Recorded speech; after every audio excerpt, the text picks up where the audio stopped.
Замислете двајца наблюдувачи, едниот во средината на брз воз и друг кој стои на платформа покрај која поминува возот. Кога е на средината на возот во минување, наблюдувачот од платформата гледа две молњи кои удираат во возот, една однапред и една одназад.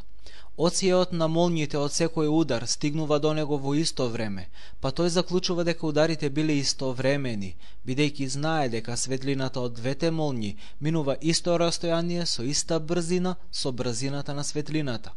Тој исто така предвидува дека неговиот пријател во возот ќе го забележи предниот удар порано од задниот, бидејќи од неговата перспектива на платформата возот се движи кон предната молња и се движи подалеку од задната молња. Но што гледа патникот? Како што предвиде незиниот пријател на платформата, патникот го забележува предниот оцјај порано од задниот оцјај, но незиниот заклучок е многу поинаков.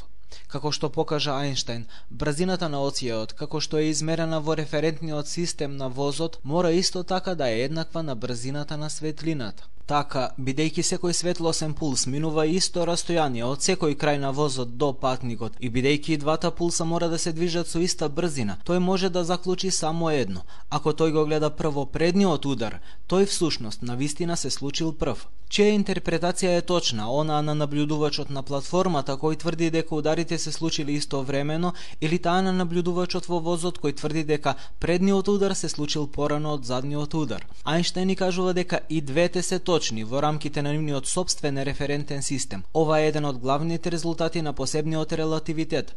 Од различни референтни системи никогаш не може да има совпаѓање на истовремени настани.